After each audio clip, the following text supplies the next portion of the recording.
What I'm in Europe to do is to be part of a film-making effort. And I want to describe the project to you a little bit, simply because it's what's on my mind, naturally.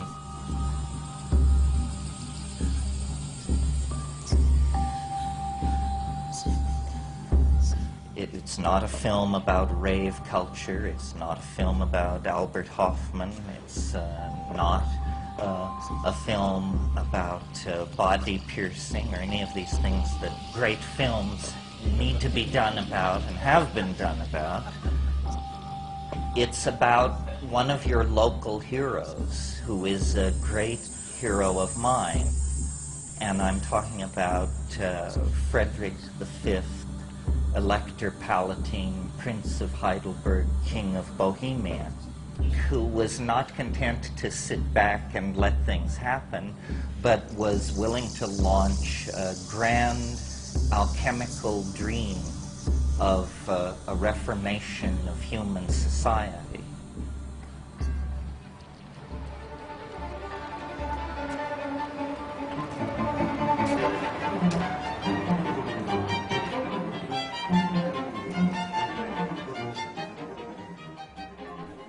Okay, this is a prophecy in the Hermetic literature. A day will come when men will no longer care for the earth, and at that day the gods will depart and everything will be thrown into primal chaos. This prophecy was strongly in the minds of the strains of non-Christian thought that evolved at the centuries of closure of the Roman Empire. A world whose psychology was very much like the psychology of our own time, a psychology of despair and exhaustion. LSD was not sufficient, even coupled with rock and roll. It only brought oppression. It was like a failed alchemy. Instead of the dissolving and recrystallizing at a higher and more angelic level, thousands of prisons were built, and the entire thing failed. But this spirit is the spirit of life itself, the spirit of novelty itself, and it will not be suppressed for long in any time or place.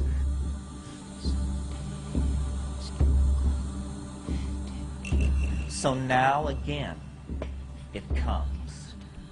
It's a spirit of dissent that says we will not serve the values of materialism, the values of the ego, and the values that separate and break down the community.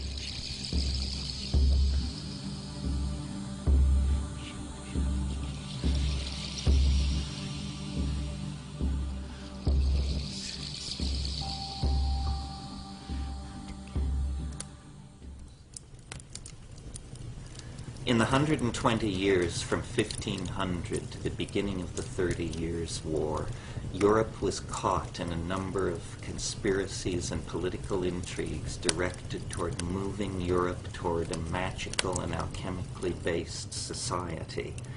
The Protestant princes of the Northern League of Germany, especially Frederick the Elector Palatine, came to culminate this movement, but its roots lie further back in the 1580s of the 16th century.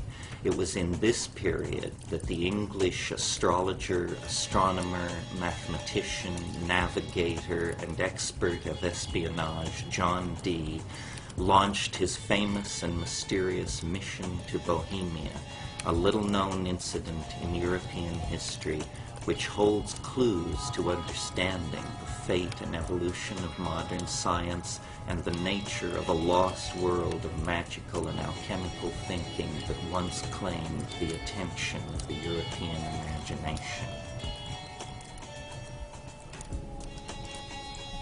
John Dee, the greatest mind of the Elizabethan era, friend of Queen Elizabeth, colleague of Sir Philip Sidney, converser with angels, mathematician par excellence, determined, under the influence of the mysterious Edward Kelly, that he was to be the center of an alchemical renaissance and a secret society that would lay the groundwork for the continuation of the dream of Astrea, the dream built around the Elizabethan Queen Elizabeth I.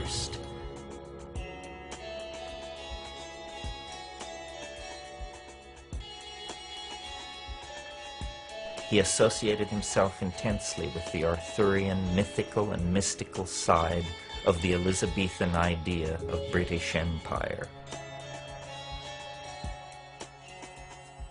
He was a Welshman, like the Queen he was so intensely devoted to, and like her he shared the Renaissance mood of Saturnian melancholy, a collector of books, a builder of scientific instruments, a composer of codes and ciphers, fascinated with alchemy. Dee was both the figure of the introspective melancholic and the world-planning, empire-building political visionary. Dee was under the patronage of the Earl of Northumberland, and it was Northumberland who looted the Catholic monasteries at the time of Henry VIII. We have reason to believe that John Dee had virtual carte blanche in selecting manuscripts from those libraries that interested him.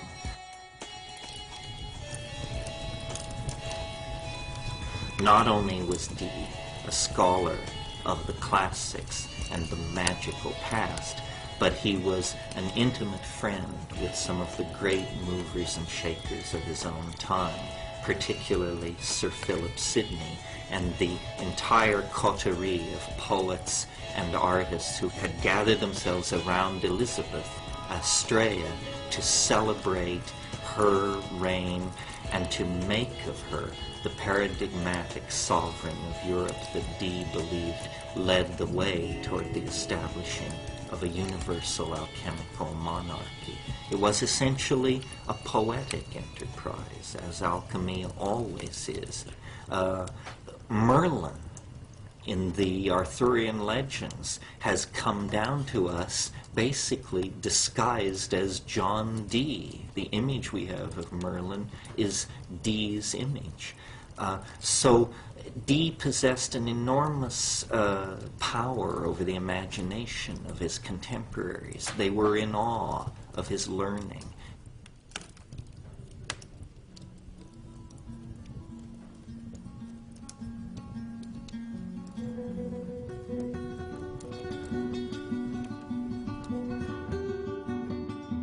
Or let my lamp at midnight hour be seen in some high lonely tower, where I may oft outwatch the bear with thrice great Hermes, or unsphere the spirit of Plato to unfold what worlds or what vast regions hold.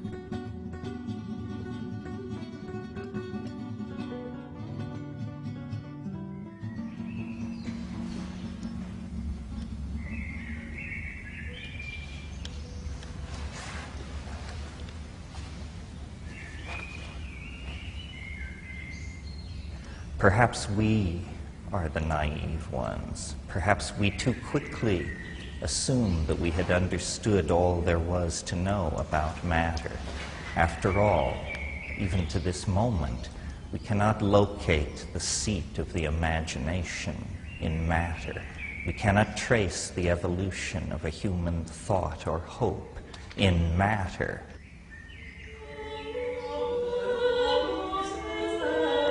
It's almost as though the alchemists, through their humility, had a deeper insight into the workings of the world than we have achieved today.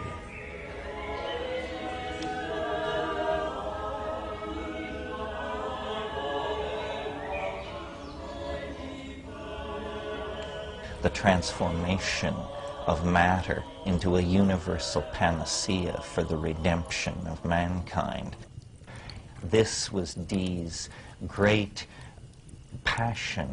This was the overarching theme of his life, a deep, deep commitment to the reformation of society and a deep, deep exhaustion and rejection of the values of Christendom that he saw betrayed all about him. And then by distillation, and then by coagulation, and then by concentration through firing, the alchemical body is brought to completion.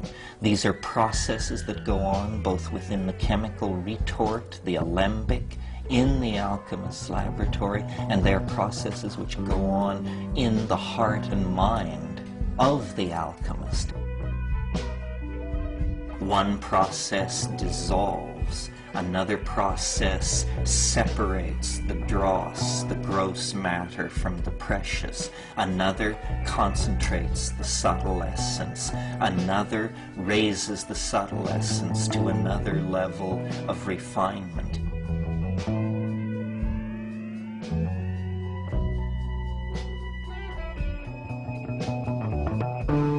And over time, the great friend of the alchemist, this process of rarefaction and growth, both metallic and psychological, both internal and external, both personal and impersonal, proceeds and feeds upon itself, and eventually, not through any logic discernible to the scientific mind, there is a kind of miracle, the production of the stone, the union of spirit and matter, the fusion of these two contradictory aspects of the universe into a new and third thing, the quintessence, the rubedo, the lapis philosophorum, the aqua vitae, the nostre lapis philosophorum de vici.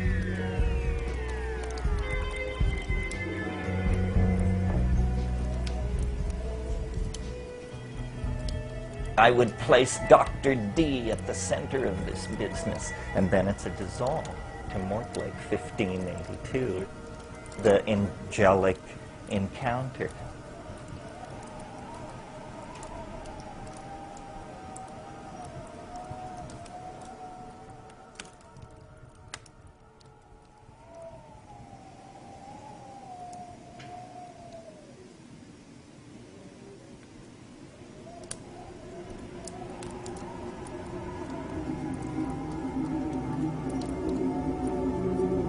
All you that fain philosophers would be, and night and day in Gelber's kitchen broil, wasting the chips of ancient Hermes tree, weaning to turn them to a precious oil. The more you work, the more you lose and spoil. To you I say, how learned soe'er you be, go burn your books and come and learn of me. Was unusually susceptible to the claims of Edward Kelly, who came to Dee with two bona fides, a mysterious book written in hieroglyphics and a red powder which he claimed to be a partially completed approach to the alchemical elixir. With these two bits of evidence in hand, Dee fell fully under the spell of Kelly and his scrying ability. And communing with spirits and entities discerned within, he was at last obtaining entrance into the angelic realms he had so long sought.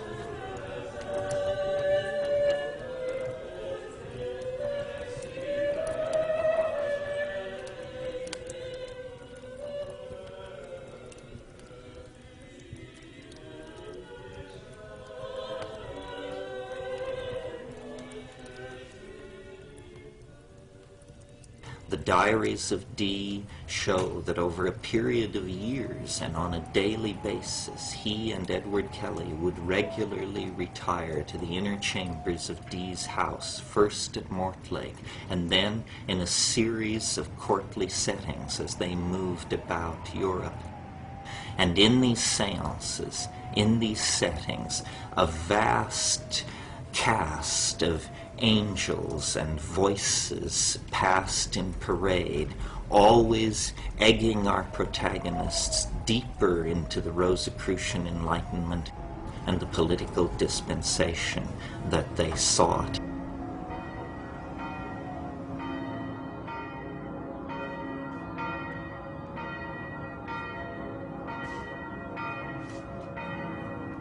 In 1583, they arrived at last in Prague.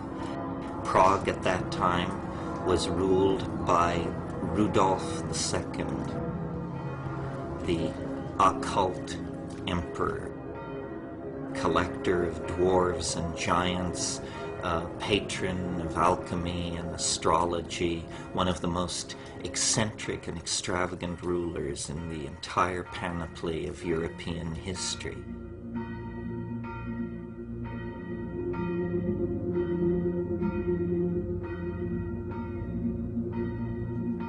And it was to Rudolf, and it was to the people around Rudolf, and the emperor's private secretary, Count Palatine Michael Meyer, it was to these established and renowned alchemists that Dee brought his plan and drew them forward toward the idea of an alchemical reformation.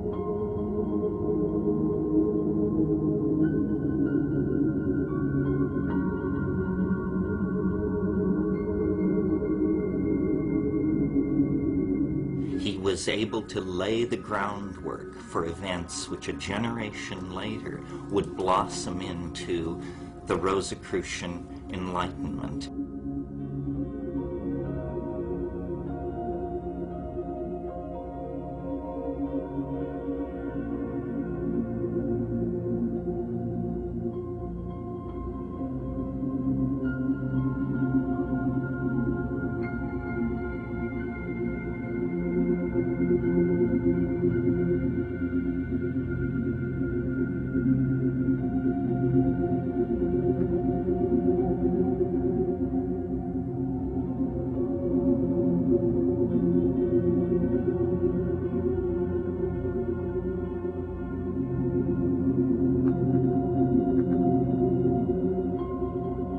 The whole of the cosmos is reflected in the mystery of man and woman, the mystery of the human mind-body interface.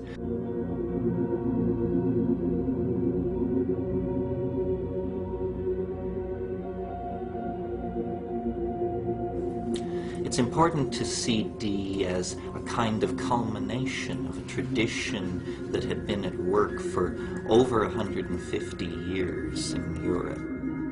The use of astrology, numerology, Hebrew Kabbalah, and the doctrine of signatures to produce a magical theory of nature and man's place in it can be traced to a generation before Dee.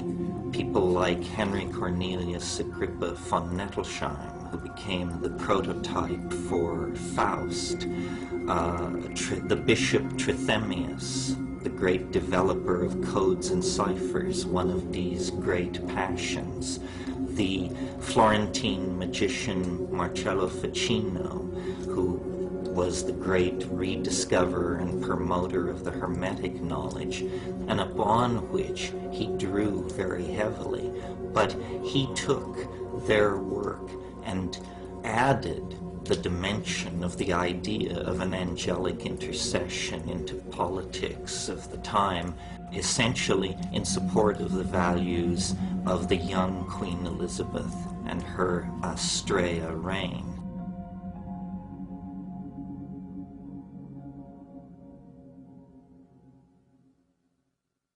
Alchemy and the history of alchemy is full of contradictions, inconsistencies, unions of opposite, if you will.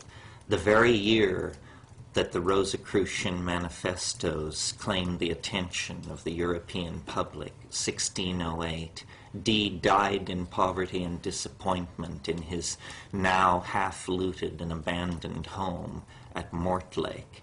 the alchemical dream that Dee had sought to live was to be completed, if at all, by personalities other than himself.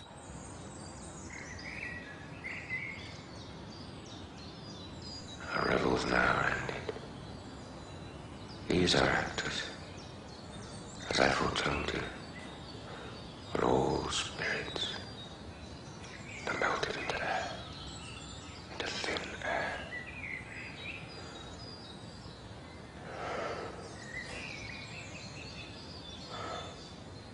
And like the baseless fabric of this vision, the cloud-capped towers, the gorgeous palaces, the solemn temples, the great globe itself,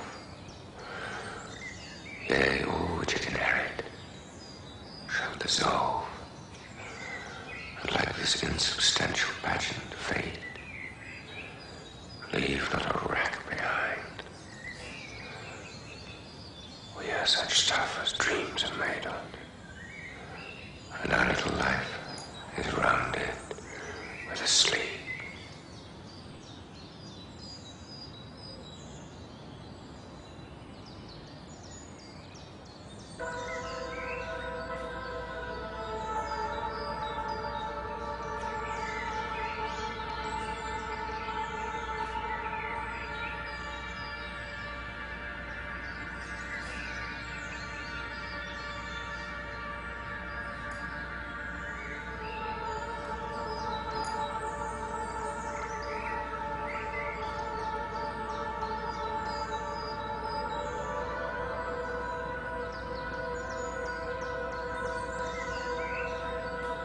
Frederick the Elector, the fifth Palatine Prince of Heidelberg, 16 years old, was betrothed by an arranged marriage to Elizabeth Stuart of England, the daughter of James I, the great-granddaughter of Henry VIII of England.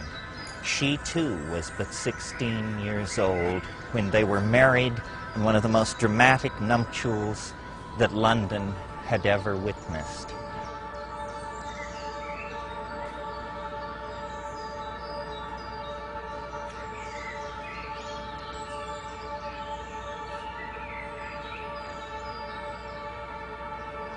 Frederick had come to England to claim his queen, accompanied by courtiers, alchemists, and his advisor Christian von Anhalt, an alchemical dreamer who saw in the marriage of the young couple the opportunity for the establishment of a Protestant alchemical kingdom in Central Europe.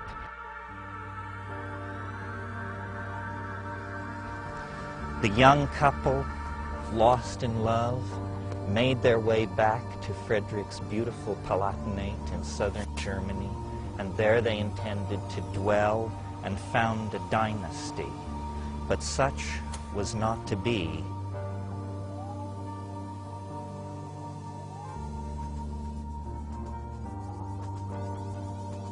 And they were the center of a movement of alchemical reformation and revolution, of spiritual freedom, and to my mind, a very sort of psychedelic world.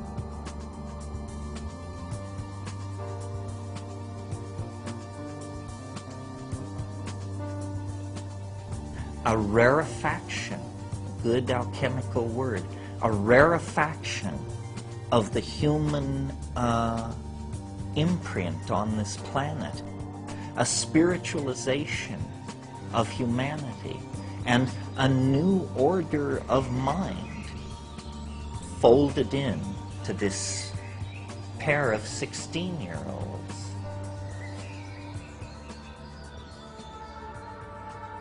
So to take an incident like the career of Frederick the Elector, Palatine of Heidelberg, and his bride, and make of it a kind of exemplar, a parable, a myth, if you will, the myth of the alchemical marriage, a myth that takes innocence and naivete and belief in the power of ideas to make a new world.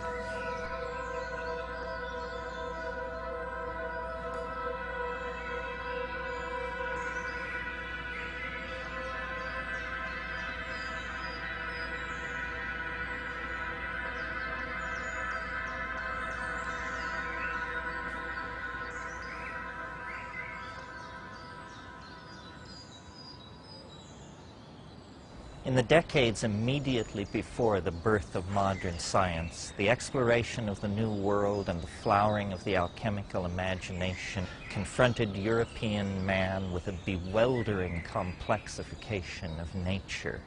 And the primary symbol used to understand this bewildering variety of phenomena was the labyrinth, the palace, the Acropolis complex, stretched through time and space, architectonic, pregnant with mnemonic possibility. The palace, the court, became the symbol at the center of the social mandala of the European imagination, and never more so than here at Heidelberg, where Frederick and Elizabeth literalized the mnemonic and alchemical intentions of the age in a vast, sprawling complex of red sandstone cut with secret passageways, hidden doorways, and complexity found ordinarily only in the depths of the human unconscious and the alchemical imagination.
This is ground zero for the Rosicrucian Enlightenment.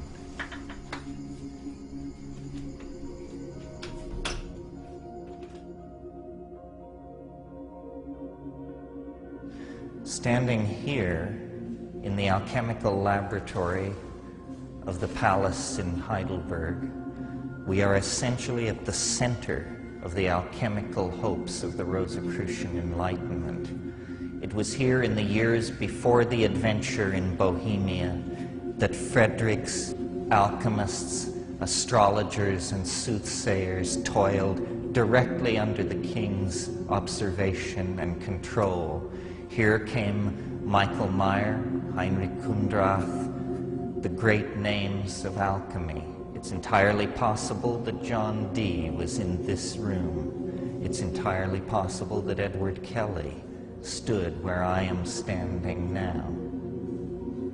It's almost impossible to conceive of the hopes and the fantasies and the labors and the dreams that have been generated by and are centered on this room and the objects in it. This is the last alchemical laboratory in the world to fully function before the rise of modern science. And these tools in many ways reflect the internal cosmology of the men and women who used them. This, for example, a typical alchemical distillery, is called the Pelican. Another example of the colorful nature of alchemical vocabulary. It's called the Pelican because it is associated with the myth of a bird which plucks blood from its own breast. The prima materia, feces, black coal, charcoal, salt niter, heated in here, brought to a high temperature, a fevered caloric state, rises into the higher imperium of the vessel, and there, rarefied, it condenses, liquefies, and flows down into the cooler domain of the child of the pelican. Here the essence is collected, the quintessence, and always the hope was that the next experiment, the next combination of materials would yield the elixir vitae, the lapis philosophorum, the completion that the alchemist sought. And so all this fantastic apparatus that we see around us is really not so much in the service of channeling liquids, gases, but in the service of channeling spirit out of matter and into the higher realms, where it then can be refluxed, recondensed, and the lapis philosophorum, the stone of the philosophers, the central mystery brought to completion.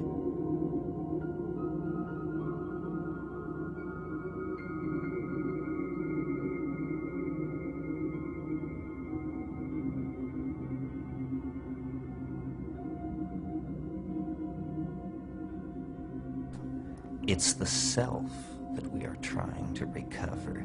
This is lumina de lumina, the light trapped in matter, the lux natura. This is universal medicine, curing all ills. It is the answer. It is what everyone is looking for and no one can find.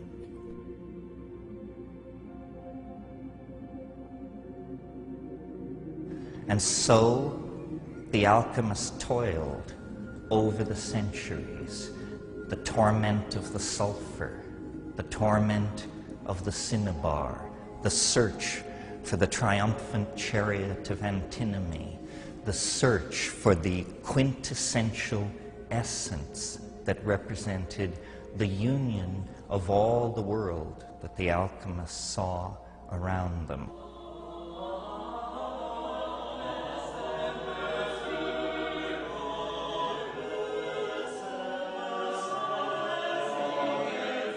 We have come to understand that the work of alchemy was not about the transmutation of crude metals into gold, but was in fact a kind of dance of the imagination in which the psychological complexes within the alchemist were mingled in an amalgam with chemical processes, creating a kind of mythology of matter, a landscape in which the green lion, the red dragon, the hermaphroditic queen, the four-headed dog were figures moving to and fro in the fevered speculations of the so-called philosophers.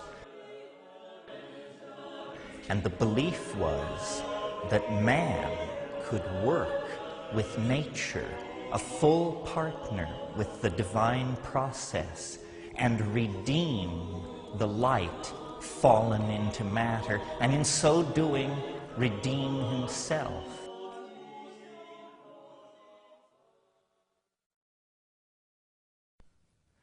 The alchemical philosophers were living in a waking dream, and many of their recipes were designed to wipe out the boundaries between waking and sleeping.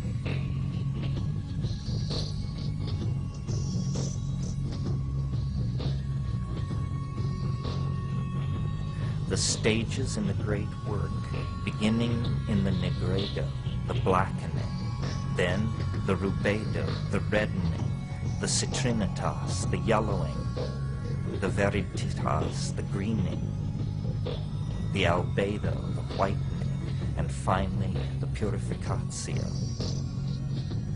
So at each stage there are substages of dissolutio et coagulatio.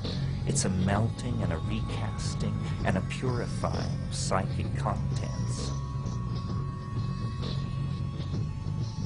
Images are full of ravening beasts, incestuous mother-son pairs, brother-sister pairs, hermaphrodites. All taboos are broken.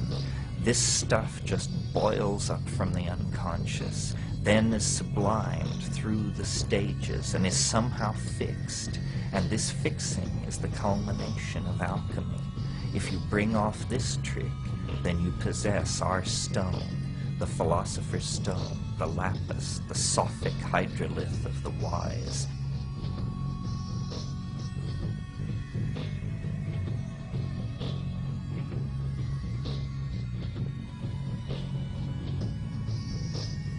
In the swirling of the alembic, in the chemical processes going on in the retorts, you begin to be able to project your unconscious material.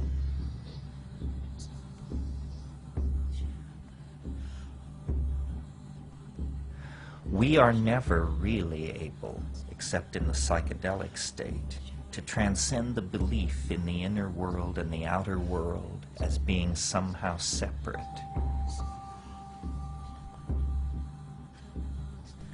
Within the context of the alchemical vocabulary, the psychedelic experience as brought to us through plants, long in the possession of Aboriginal people, appears to be the identical phenomenon.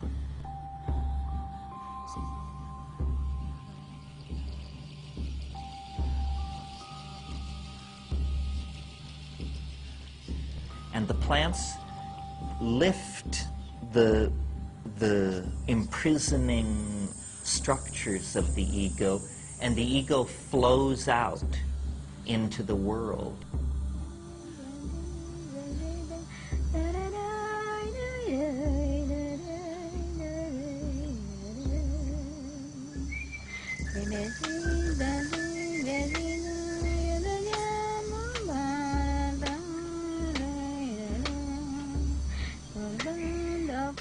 Shamanism is essentially a living tradition of alchemy that is not seeking the stone, but has found the stone.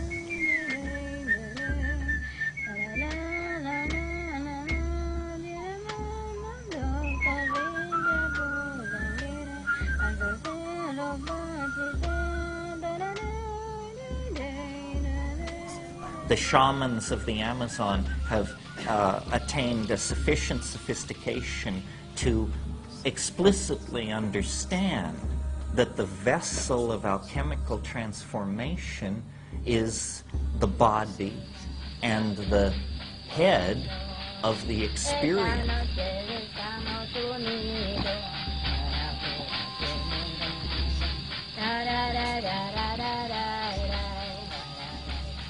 This is the alchemical vessel. This is where you will encounter the three-headed dog and the queen dissolving in her bath and the incestuous couple that combine Sol and Luna to produce the white essence of the panacea of the universal medicine. These are psycho-mental processes.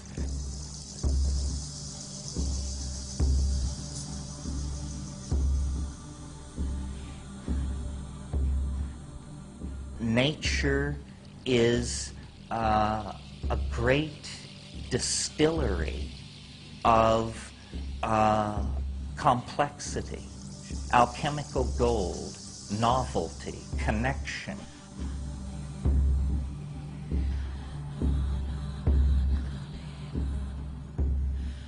We have re-understood what was forgotten during the reductionist centuries of modern science.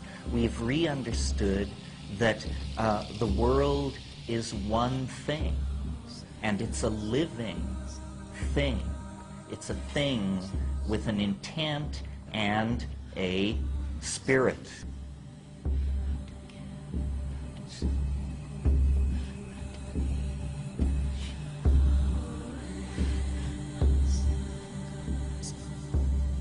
And rational analysis tells us that matter is simply atoms flinging themselves through space, obedient to certain mathematical laws that are invariant.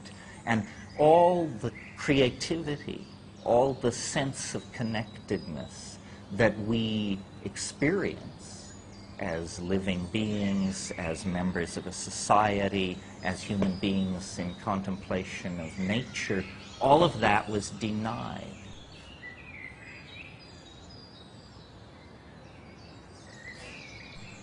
And it reaches its ultimate culmination in a statement made by Jean-Paul Sartre, the French existentialist, who said, "Nature is mute."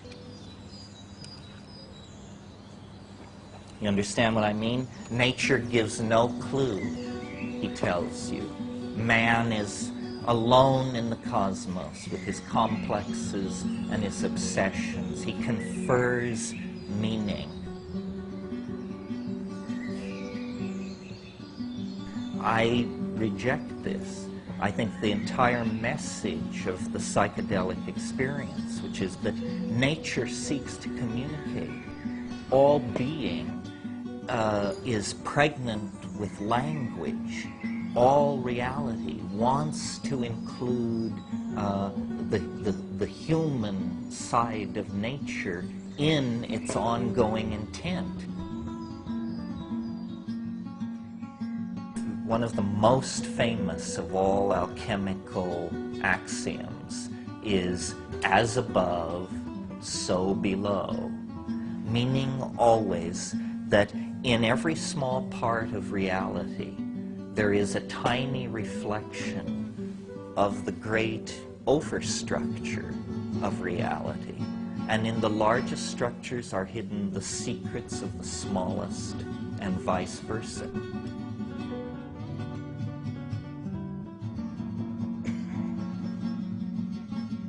We have unconsciously imbibed the ontology of science, where we have mind firmly separated out from the world. But in an earlier age, mind and matter were seen to be alloyed together throughout nature.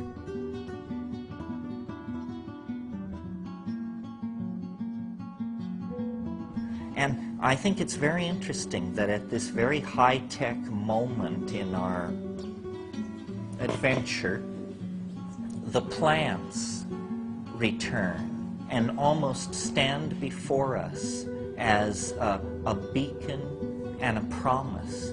They stand for absolute Tao. They stand for the correct way for life to relate to its environment. If you look around you, the entire global civilization is undergoing some kind of meltdown. The planet itself is now to be seen as a kind of alchemical retort. The prima materia to be transformed are the nuclear stockpiles, the toxic waste dumps, the industrial wastelands. The I Ching says, never confront evil directly and never name it directly, because it finds weapons to defend itself. We are not an army, so our strategy must be stealth. It's an alchemical strategy. And what do I mean by stealth? I mean the house of constipated reason must be infiltrated by art, by dreamers, by vision.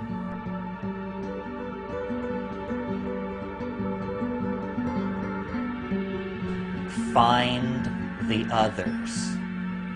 Find the others, and then you will know what to do.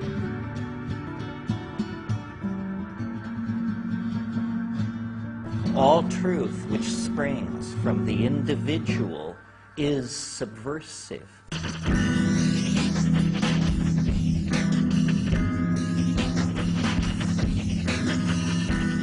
find the others, and then, using this technology, which was designed to keep track of us, to pick our pockets, and to sell us junk we don't want, use this technology to produce art.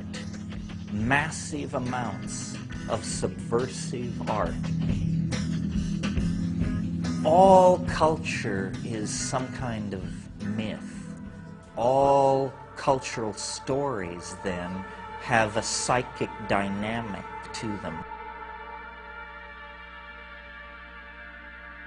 We are not an army. This is what Frederick didn't understand.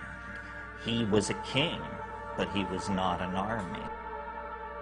Frederick, the elector, was one of 7 electors, 7 German princes whose combined vote could choose a new emperor. The politics of the situation were not lost on Christian von Anhalt and other alchemical advisors close to the young prince.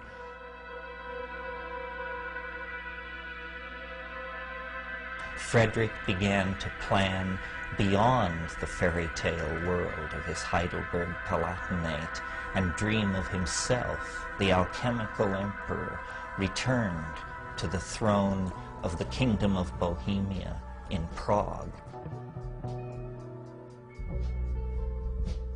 And in the winter of 1618, I believe, moved with his bride and his court, all these alchemists, magicians, casters of horoscopes, herbalists, visionaries, moved the entire court from Heidelberg to Prague to create an alchemical reformation that had been hatched in the mind of the English alchemist and mathematician John Dee.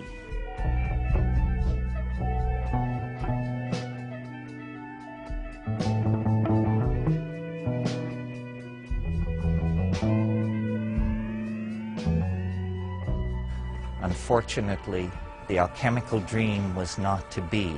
Frederick's advisors had seriously misjudged the situation. James was not supporting an alchemical revolution.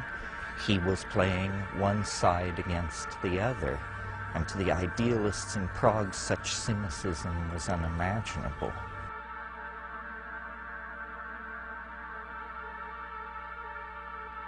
The Habsburgs back in Madrid quickly got wind of what was going on and laid siege to Prague. And the story of the alchemical kingdom and the Rosicrucian Enlightenment, for all purposes, ended at an incident called the Battle of White Mountain.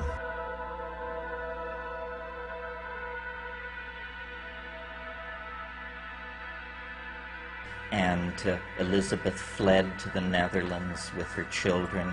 Frederick was defeated at the Battle of the White Mountain.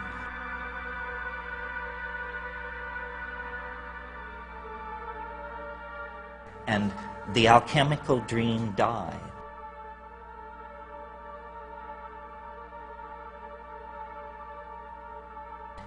And this was really, in some sense, the beginning of the 30 Years' War. And as you know, going into the 30 Years' War, Europe was a place of popes and kings. At the end of the 30 Years' War, it was a place ruled by parliaments and peoples, and the entire medieval world was swept away.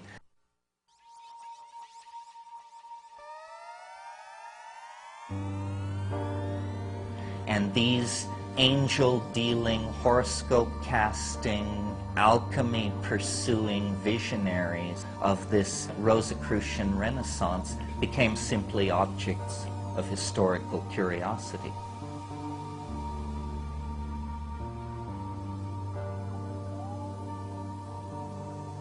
But there was an unbroken thread that, however thinly drawn, persists right up to the present moment.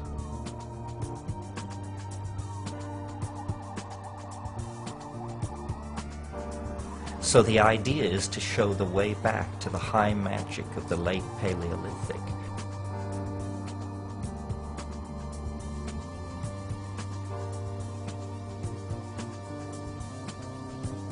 I think that what we want to do is make our way back to the alchemical garden. That's where our roots are. That's where meaning is.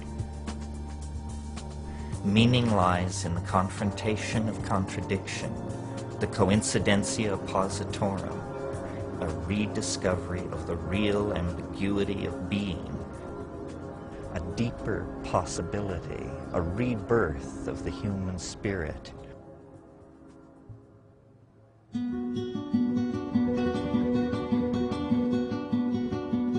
In their way, Frederick and Elizabeth were acting out the dream of Camelot.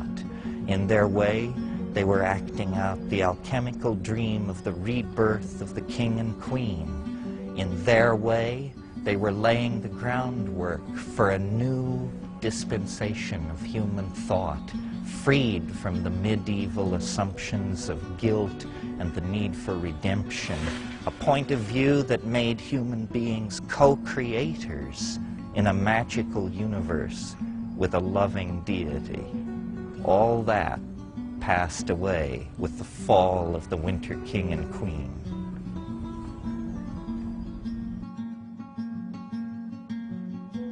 Well, until recently, I thought that that was the end of the story, but there is a coda that is amusing, if nothing else.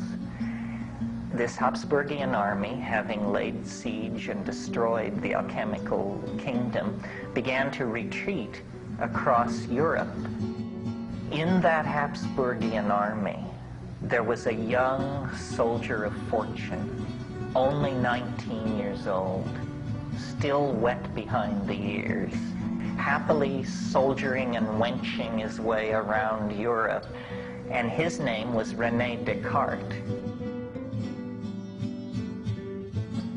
On the night of September 16th, Descartes had a dream, and in this dream, an angel appeared to him. And the angel said to Descartes, "The conquest of nature is to be achieved through measure and number." And that revelation lay the basis for modern science.